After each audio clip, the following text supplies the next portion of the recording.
We know Manchester United have got plenty of work to do on the pitch, but it is now looking like we have got an awful lot more to do off the pitch. Talking Dan Ashworth and how he is looking reluctant to come to Manchester United and what Ineos are going to have to do to try and get Dan Ashworth on board. Implications from that if he does and if he doesn't for Manchester United. We're going to talk about last night's game. There is positives from that. I want to talk about that. I also want to talk about the comments from last game, especially regarding some certain ex-Manchester United players. It's definitely not a top story, but we'll have a little conversation about it.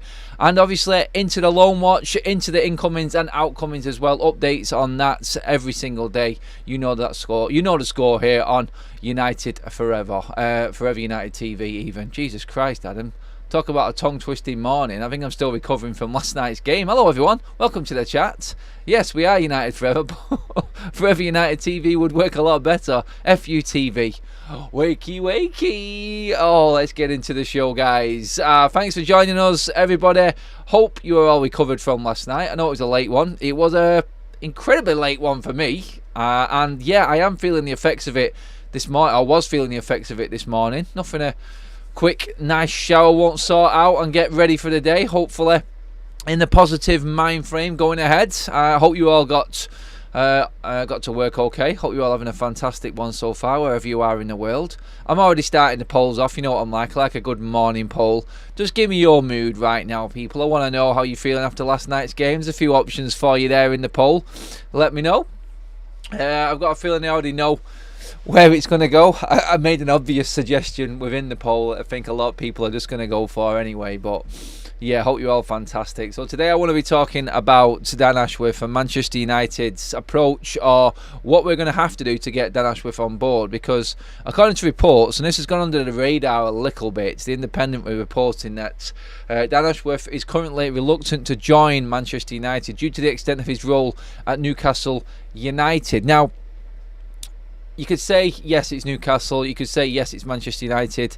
What is his role? Is he going to be paid more? Should he just come across to United because we can offer him more?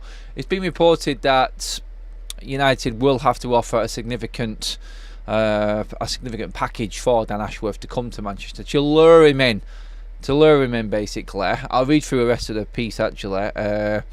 It adds that the Red Devils would have to come in with a very high offer and well-defined terms of his role to tempt him in, as he has currently said no to the prospect of leaving his position on Tyneside. Miguel Delaney also talked about what Ineos and David Brailsford are set to oversee over the next 8 weeks regarding their audit and the positions that are going to be appointed. We all know now that there is going to be a recruitment and a director role within the football side of things there. That's what we've been talking about for weeks, but Dan Ashworth is top target for Manchester United. The problem we've got with this now is how we get him out of Newcastle. Obviously, Newcastle, yeah, you could say Manchester United, statue-wise, are the bigger club. It would be a move that Dan Ashworth probably would be interested in terms of turning a sinking ship around, you could say, or fixing it, getting us back on the right track. It would be a major statement. The problem you've got with United right now is it doesn't look stable, does it? And anyone taking employment within United would have to be sold on the project, I feel. It's not just about throwing big money. It's reported that Ineos will go heavy on any financial package, trying to get the best in class at Manchester United. That being Ashworth, Mitchell, whoever it may be. We already know the setup at the top and where that's going to be. Director-wise, it's going to be Brailsford, CEO, obviously Jean-Claude Blanc.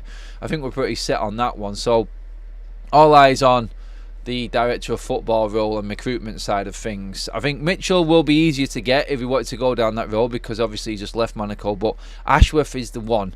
He's the one that's in charge of all that development that was at the FA. He's in charge of that kickstart to the structure which is at Brighton right now, and Newcastle are obviously reaping the rewards as well. He is in a position there with a stable club, with all the finances behind him, well within financial fair play and well organised right now. Zero debts, looking ahead with a project which he knows he's going to get full backing on and has a say on everything. I think what Newcastle have done is very smart. They've given him the keys to Newcastle recruitment wise and development wise, and I think that's why he's so reluctant to leave Newcastle. Like I said in the Athletic and Andy Mitten piece the other day, Manchester United have already approached Ashworth. This was before Ineos coming into the club. Obviously, it was around the time when Richard Arnold was taken on CEO. I did that show the other day where we were negotiating and approached Ashworth, and within the negotiations, everything was alright until he figured out that he had to work underneath Murto. He thinks he's above Murto. I would say he was as well, clear above Murto, but such is the power of the people that are in position at United right now, and I named Ten Hag in that as well as Murto, that no one wants to come to Manchester United. And Dan Ashworth definitely isn't going to want to come into Manchester United, completely ruin his reputation by working under someone who has failed. Whichever way you look at it, that is the description of John Murto's time at Manchester United. There'll be people at the club that say he's done good in this department and that department, but he has overseen one of the most pathetic periods in the transfer window, recruitment side of things and development side of things in Manchester United's history. Some will come back to me and say, well, what about the youth team coming back? Well, Manchester United's work around the youth team, around Nick Cox, Nicky Butt and that changeover and everything that the club are doing there, I think is separate completely. I don't think Murto was involved in that area, and more often than not was in charge of looking after the manager, looking after development and recruitment side of things, and was named as the so-called director of football at the football club. And we've seen many of deals that have gone awry. So when you look at Dan Ashworth's point from this, you're going to go, well, I can see why he didn't come last time, because Murto and the disaster that he is, Richard Arnold, new into the CEO job, two people there that probably don't belong in the positions that they're actually in, and how they've worked at United in their time in them roles has pretty much convinced someone like Ashworth that he's not comfortable working underneath them people. He would need to be above and in complete control, which is the role he's got at Newcastle right now. This is the problem Manchester United have got, and a big problem in my opinion, because if Ineos want to make their mark, if they want to stamp their authority on this, they need to be getting convincing appointments to convince everyone at Manchester United that their methods and their way forward is going to take United to that next level. To get everyone on board, you need to make statement appointments within the hierarchy of Manchester United. Ashworth is going to be a massive one. If United get Ashworth, we are on the right track. We are moving forward, because it would be seen in the public eye, and it would be embarrassing across the other side of it as well for Ineos. So you can imagine it goes public and they do make a move for Dan Ashworth, and then he decides to stay at Newcastle over going to Manchester United. It's not a good look for Ineos at the start of their tenure at Manchester United, is it? It's not an ideal it's not an ideal start, like I said, to prove to people that they have this power and they are going to change things. If Ineos come in and their first appointment turns out to be second or third on the list, then everyone around United, including the fan base, are just going to go, well, this is what it was before, not being able to get our top targets. If we can't even get top targets above the players within the staff, which isn't even as much of an ask, then we really are just going completely backwards. We've just got a new face in, but it's the same old United, going for second best, going for second fiddle, and not getting who they really should. They need to move heaven and earth to get Dan Ashworth through the door. If they want him, the financial package is going to have to be significant. That apparently is not a problem for Ineos. They will make sure that they get the best financially, but the biggest stumbling block for Dan Ashworth coming away from Newcastle to United is United trying to convince him to leave what is a good project and a well-organised club now at Newcastle, and coming to the chaos which is Manchester United. For Dan Ashworth to come to Manchester United, Ineos have to sack John Murto straight out, make a statement. You don't need to worry about working alongside him, even with him under you, definitely not above you. Make that happen. Make a big statement, hiring and firing, start to your tenure at Manchester United. And maybe some fans and maybe some people already within Manchester United might actually think, well, there you go, well, that's saying something that actually gives us that confidence going forward that we are moving in the right direction. So that, I feel, is the biggest issue with United. They need to move things. They need to make this happen with Dan Ashworth, but they need to, more importantly, convince Dan Ashworth that there is a project at United there worth working with long term, because you need to tie him down to a long term contract. You need to make sure that he knows he is in charge of everything that he is being employed to do. He needs the keys to the kingdom, essentially, Dan Ashworth, when it comes to Manchester United. Otherwise, he can't do his job. It's pointless hiring the best and handcuffing them to the railings and saying, go and do your job. That's what it would be if you leave any of the staff in the recruitment section there at Manchester United right now, i.e. Murto. He needs to go.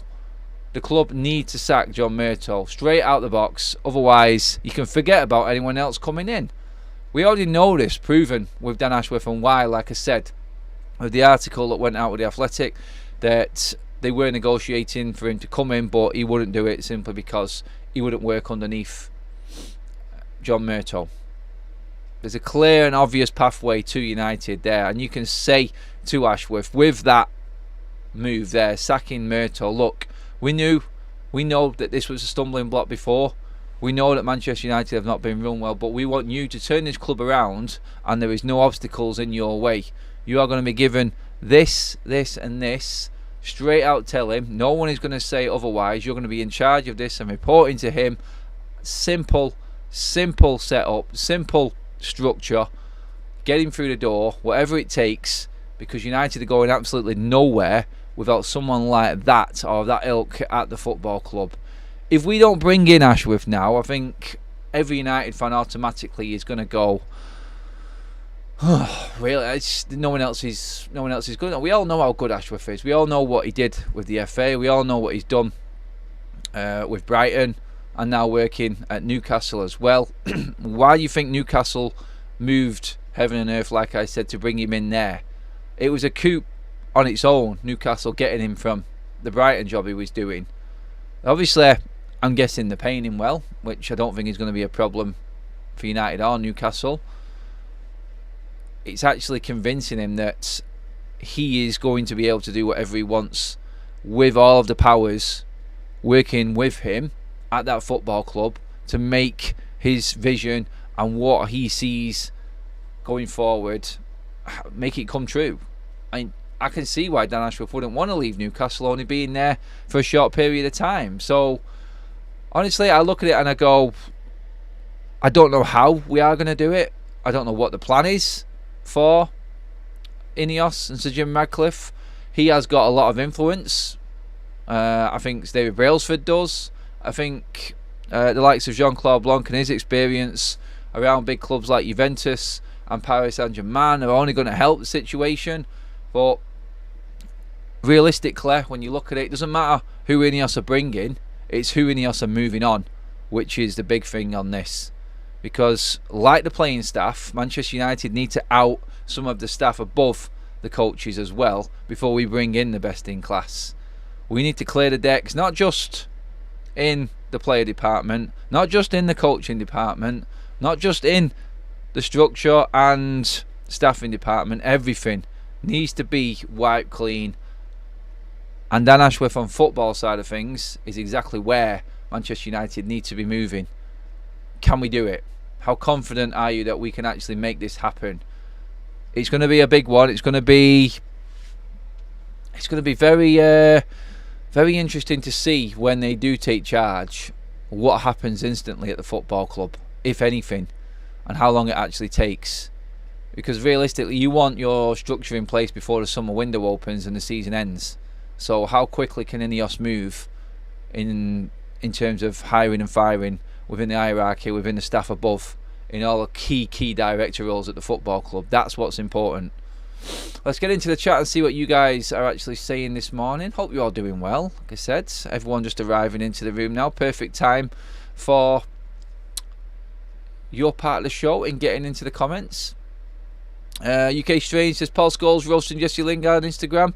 We're going to get into them comments. That is the next segment. We're going to get into the game last night as well, and some of the stuff that came on after the game. Rangnick would never come back, unfortunately. Oh, you guys are talking about Rangnick coming back. You don't know.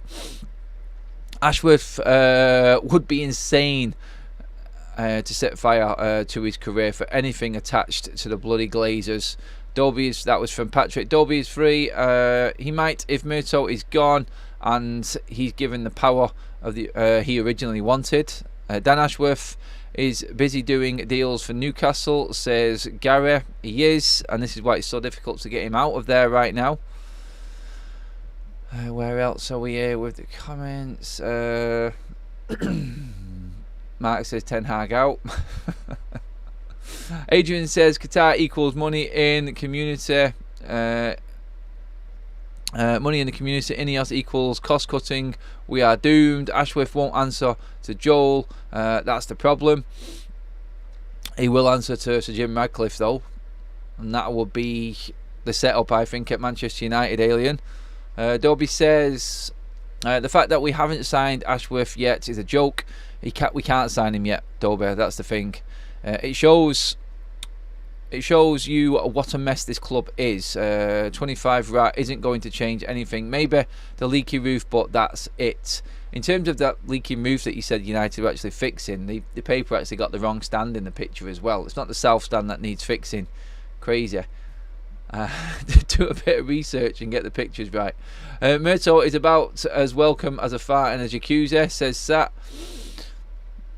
I don't think anyone's like it, Murto. There's not one fan I think is convinced, having read all of the reports and everything that's gone on with United while Murto's been in charge now, that's convinced that he can actually take United forward.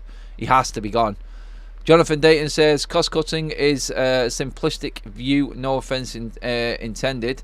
I hope the new regime spend money wisely, which I think we all agree has not been done to date. No, it has been done. And hopefully what money we do raise, because I think we do have to raise a little bit of money as well, they will spend wisely. I think that's important. I think it's massive for United that if we do start getting any money in through player sales or anything like that, that we can actually invest it properly. I think that's when if you've got the right people like Ashworth, Jean-Claude Blanc, people like this, the recruitment side isn't just about bringing players in, it's also about moving the right players on to make them incomings possible, and they're in charge of all of that, and that's how it works. Girls' days are over. It's a different ball game now, says Sim. If I was Ashworth, I would stay at Newcastle. I can understand that. That's from Alien. Jim says, is he going to be able to have full control? Not sure he would be. If you bring in Ashworth in, you need to give him control because he's proven quality. And that's what David Brailsford's job is at Manchester United, to make sure that you get the right men in position and you allow them to do what they do best. I think that's key in all of this. David Brailsford's role in this is massive as well. Andy Ferguson says, just go for Paul Mitchell, no dithering around. Yes, sack Clown Murto first. T says, maybe you have to chat. Oh, sorry, that's another conversation. Sorry about that. Keep going, guys, with your own little convos within the chat. I love it. Big G says, need to chill out, people. Simon Cowie is right. Wait until the summer. See what happens then. In terms of what I'm talking about, Big G, Simon Cowie, anyone in the chat who's saying wait till the summer. Yeah, we wait till the summer, but the conversation this morning is purely around what Ineos do when they take charge. So, for me, the hiring and firing needs to happen instantly, above Ten Hag. That's what needs to happen instantly at the club, because you're right, it does count on what happens in the summer, but also you need to have everything in place for when the summer comes.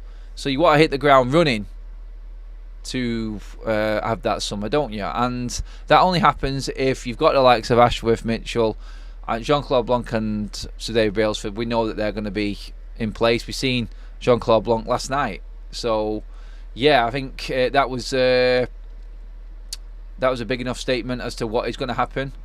The fact that he was there watching that game last night in the FA Cup against Wigan, I think it says everything that what is being said and what is rumoured. Jean-Claude Blanc being the CEO, I think that's pretty much nailed on. There's two of the team there. Obviously, Sir Jim Radcliffe, we won't be seeing him that much. It will be Sir David Brailsford who's going to be the face of all of this. and then it's them two appointments below the CEO, Jean-Claude Blanc. They're the important ones. They're the ones we're talking about right now. If you get that all in place, then we can start looking forward, I think, to the summer and what they can do. But they need to be working already to make this happen. So how quickly can Manchester United and Ineos get the people that they want in through the door ready for that summer? That's the big question now. Alien Tenor with a super chat. Cheers, buddy. Gill sitting next to Brailsford. Enough said. Already getting the right advice. Definitely. He said that in his interview as well. Dave Brailsford will be tapping into David Gill. He will be tapping in to Sir Alex Ferguson as well for bits of advice. They are the benchmark and when it comes to running Manchester United. I'm running as a tight ship. Everything was running smoothly with them in charge. Obviously, when you've got the best in class, it's a lot easier to balance books because you get the results. Manchester United haven't had the best in class in many departments, linked together, that is. You could say some of the managers have probably been worthy, like Jose Mourinho at the time. I think his reputation definitely preceded him. I think he was definitely worthy of Manchester United job. I thought he should have come in when Moyes came in, personally, just to balance it out a little bit, and I don't think we would have fallen so far behind that season if Jose was in.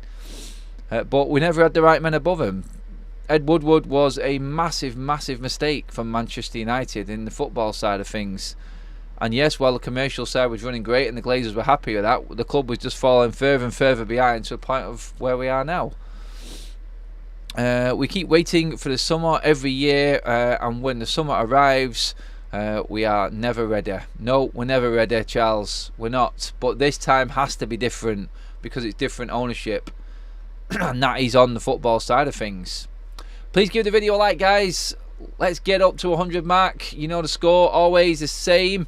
I know everyone is probably knackered and downbeat after last night's game. I'm going to bring up the poll right now. Mood after last night's win. Upbeat, disappointed, meh. Meh is winning it by 66%, as I expected it to. No one really got excited about the game last night. The result, fine. We're through. We're probably through to the 5th round as well after the draw. I can't see United losing that one. So, looking ahead, like I said last night, should United be prioritising the FA Cup? I think we've got a good opportunity right now, especially with City or Spurs going out. If City go out, do you feel like we can win the FA Cup? Because one of Chelsea and Villa are also going out. If United do pick up a little bit of form, are you now more confident that we can pick up the trophy? City's record at Spurs is dreadful, as we know. Maybe this is the one. Maybe this is the time. Hopefully that is the game that takes City away from possibly winning another bleeding treble. I could not handle a double treble. But I think United have got an opportunity here. I think we really have. If we get our ship together, we can beat anyone on our day. It is doable. And that draw is lucky. I don't care. As long as we get our name on a trophy, I think it's massively important, and it's more than important for Ten Hag. But getting into last night's game, obviously there were a lot of comments and there was a lot of chat after it. Obviously Roy Keane's taken a few headlines in terms of what he said. Roy Keane's opinion for Manchester United and the hierarchy counts for absolutely nothing. So anyone spouting out absolute crap headlines about Ten Hag being fired, it's not true. He's not going to be fired. We know he's not going to be fired. It's definitely not a main headline, like a lot of people are actually reporting this morning. Roy Keane was just passing comments in a conversation after the game saying the project again. I think Keane, like us, is looking at this as saying, look, project, process. That's all that keeps coming out of his mouth. 18 months on, we're not getting any further on. And the signings of that project and process are failing every single week. So the project is actually getting Ten Hag out of the football club, possibly. I think that's where Roy Keane's going with it. End of a United fan actually passing comment on how bad we are right now. Nothing else in it. It's as simple as that. I don't think anyone last night was convinced by that performance. We said it in the show afterwards. Said it while the game was on. It was the dullest game of football ever. Paul Scholes has come out alongside absolutely slaughtering Jesse Lingard on Instagram. He's also come out slagging Manchester United off in the corners. Short corners are shit, I think he said. I did notice that weird corner setup where Marcus Rashford was stood behind the byline with Bruno Fernandes. I don't know what we were doing there. You're just taking one forward out of the box when you need someone in there. You want your striker in the box, don't you? What's the point in having him off the pitch? Beggars belief, honestly. Who came up with that one? If he's there, you use him. If he stood off the pitch, what is the point? Why are you giving yourself no opportunity? The leading goal scorer at the club right now has got more goals than anyone in that team. He stood off the pitch for a corner. Make sense of it. I have no idea. I have no idea what the tactic was with that. It was baffling. It really was. And I've got nothing. I can't tell you what the idea was. I can't tell you why we did it or why we tried it. It just looked like a ridiculous. I don't know, what was it? It was trying to false sense of security, trying to trick the defence. No, I got nothing on that one. But looking at the game last night, obviously there wasn't many positives to come out of it. The one positive to come out of it, again, is Manchester United's youth players. Alejandro Garnacho, I gave man of the match last night. I just thought, you know what, he was that one shining light that looked like he was going to create something last night. Behind him and himself, Garnacho that being, has given Kobbie Mainoo man of the match, calling him out on Instagram. Star boy last night, Kobbie Mainoo. His stats last night were outstanding. He was our best midfield player by a mile. I rated him about 3 or 4 marks ahead of Bruno and McTominay, I think. Go check out my ratings, guys. That video is up from last night. I know it went up late, so you might not have seen it. See if you agree with my scores for the players last night. Kobbie Mainoo stats versus Wigan. 100% dribbles completed, 90% pass accuracy, 86 touches, 61 of 68 passes completed, 10 of 13 ground duels won, 8 out of 8 tackles won, 2 out of 3 long balls completed, 2 out of 2 dribbles completed, 1 key pass. Is that man of the match worthy? He did his job in midfield against the poor Wigan side, which is why I wasn't going too high with my marks last night. Yes, Garnacho and Kobbie Mainoo, I think I gave him, I think it was 6 and 7.5. Let's not forget who we were playing last night, and you'd expect that. The difference being the senior players being 3 to 4 marks below them. That's the issue at Manchester United right now. Kobbie Mainoo and Alejandro Garnacho are just doing what Manchester United players should be doing. They're not doing anything special. We're just looking at these players doing their jobs and doing their jobs properly, like every United player should. The fact that everyone else in the team pretty much is completely off it, that's a bit harsh on some. Some are playing better than others, but you know where I'm going with it. The general gist is Kobbie Mainoo, Garnacho, they're doing their jobs fine.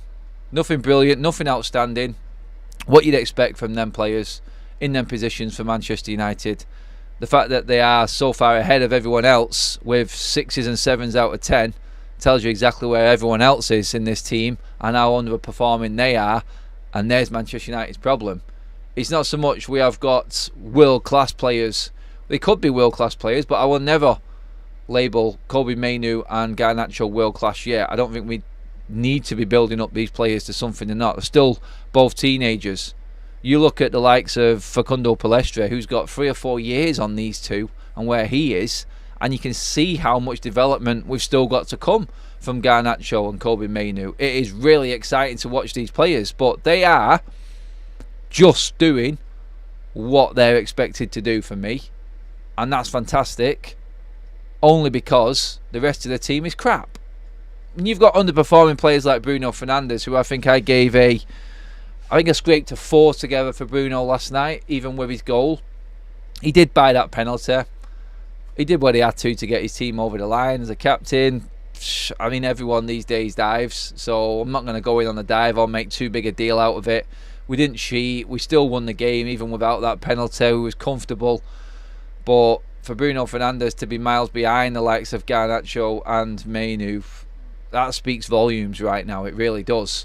And it shows just how well Garnacho and Mainoo are doing to actually look like Manchester United players amongst all of the crap that's around them right now.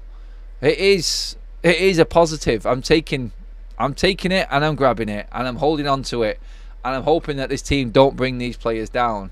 You know what, right there, I think a lot of United fans have said it. I'd rather watch the youth team play this season than anything else. That's point in case there in Garnacho and Mainu. They are the only positives in this team right now. Highland's finishing atrocious, massive concern for me now. He was getting the chances last night and couldn't put them away. The argument before was that Highland wasn't getting the service. He was in a graveyard shift. He should have had a hat-trick easily last night. Some were saying McTominay was getting in the way. I did see moments of that. McTominay a bit too keen to get into the box last night on certain occasions. It did look, and there were times in the game where I actually thought it was Highland hitting the ball. It wasn't. It was McTominay and vice versa. It looked like McTominay was playing up front with Highland last night. And he does vacate that role in midfield. I think then that takes away from Bruno Fernandes. Mainu, we know he's that holding player. He controls the game perfectly from there. Bruno as an 8, when McTominay's next to him, does not work. It doesn't, because Bruno can't rely on a player like McTominay. He cannot play intricate passes in to McTominay and expect to return and work and play through the lines, and passages of play just don't work with McTominay. He hasn't got the capabilities on the ball. Yes, he can get his head on the end of it. He can put a tackle in. He can do a job, like I said, all the time off the bench, but not as a starter. Definitely not alongside Bruno Fernandes. I said last night I think we'll have Eriksen, Bruno and McTominay play. Obviously Eriksen was ill. It would have been interesting to see where McTominay would have played if Eriksen was in the team, whether it would have been Eriksen in the deeper role again. McTominay does a fantastic job coming off the bench and giving us an option in that final third at the end of games. He does.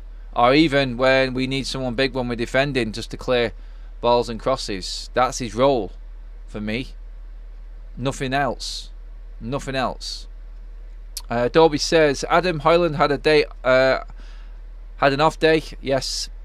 Bruno was played out of his favourite position. McTominay did more damage to the team than any good. Ed Barrett, if we can use the standard of Kobe and Garnacho as our bench, then getting transfers that deserves. Don't know what you mean by that. By benchmark, Ed? Is that what you mean by that? UK Strange says, we need to start docking wages. It's the only way players will learn. We definitely will see an improvement. The big paydays are gone at Manchester United under Ineos. It'll take time just to implement that, obviously. But next season, if we're not in the Champions League, the players all take that 25% pay cut anyway. And then it all depends on what investment and what Ineos can make out of Manchester United as well. So, like you said before, guys, and like the chat was saying, like, this summer is very interesting. We can judge a lot from it. But going back to what I said right at the start of it, you can only really look at it with any intrigue and interest if Manchester United make the appointments that we need to make in the infrastructure and the recruitment side of our football club. Highland had 14 off days in the Prem, 1 goal, says Sim. Let me just check again. No other comments there, but United last night, I think we can round it up with our look back on the game last night as a win into the next round. I think we're already into the 5th round because we will beat Newport or Maidstone, is it? And Manchester United moving forward have to really take the FA Cup seriously. And the games will start to come thick and fast now. Where we thought we'd have a break, we've not, because we've now through to the FA Cup 4th round. And there's some massive games coming up. So, yeah, I feel like United need to start performing better. But again, I just look at it and the reality is United are just going to be scraping results now until the end of the season. I don't think Ten Hag, even with the extra time on the training ground, with the amount of inconsistency in our starting lineup through illness and injuries and everything else, I don't think he's going to be able to find anything that's going to blow us away.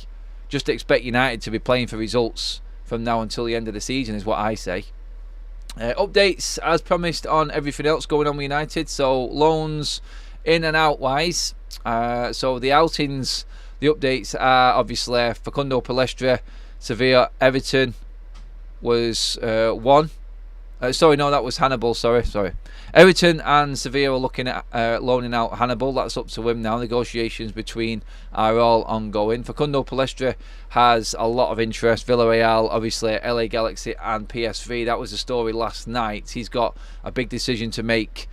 United have possibly got the opportunity as well to sell him permanently in this window. I did ask the question last night what we should do with Palestra. Is it worth sending him out on loan and bringing him back, or should we just cash in now while we've got the chance?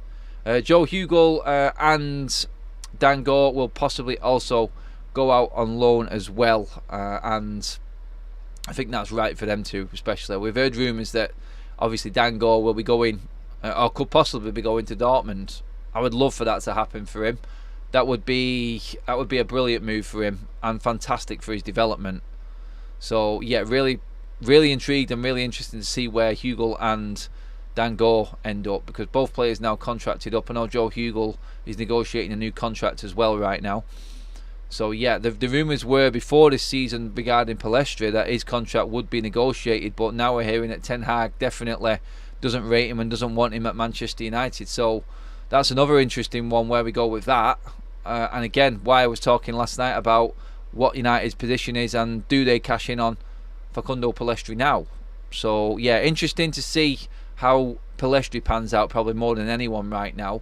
Amada Field will get the game time and be given an opportunity till at least the rest of January, but Ten Hag was saying last night that we're going to wait until the end of the window. We'll see what we can do in terms of the loans going out, and then we will use the whole January window to see and monitor and see what comes up. Has to be right for the club and the player. He keeps saying this.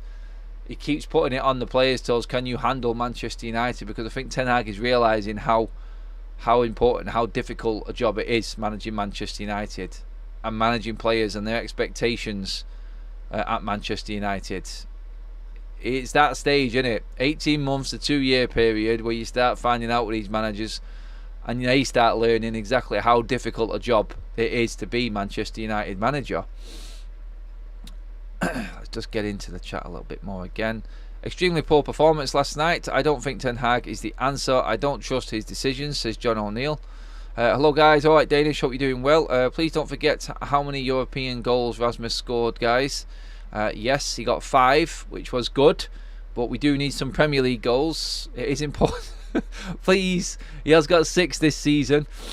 Our goal scoring tally for players and the club right now, and our XG is so appalling.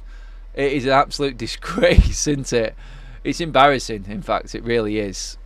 We have an update on a possible incoming to Manchester United. Steady on, don't get too excited. It is a goalkeeper. It is a young goalkeeper.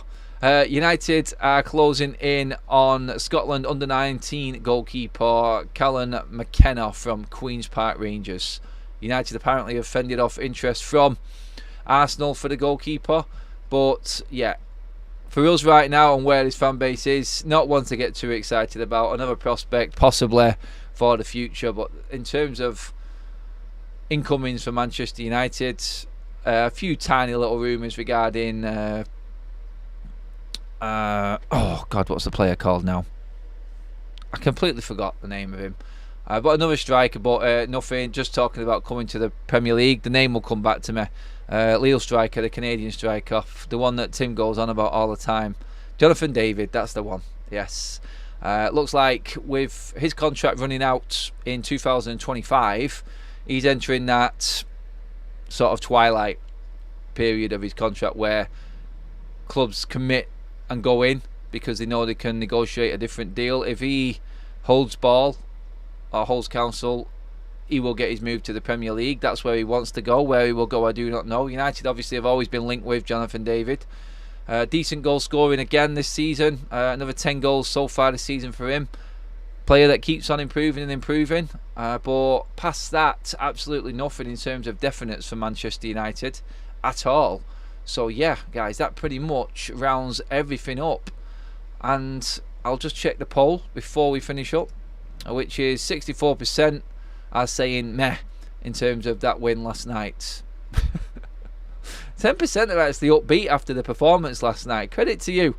Credit to you guys. But yeah, I'm going to end that poll now before we finish up the stream. thank you so much for tuning in, guys. Real pleasure having you all in, as always. Great chats. Loving you guys being along in the morning shows. Just takes the edge off the day after, doesn't it? But yeah, we will be back later on, 6:30 tonight, guys, with all the updates from the rest of the day. And looking ahead to what is going to be crunch time for Ten Hag. So come join us at 6:30. Get involved in the interactive show this afternoon, and I will see you all then. Like, share and subscribe as always, guys, on your way out if you are watching for the first time especially. Hit the bell notification button. We are done and dusted. Thank you so much, guys. We'll see you on later this afternoon.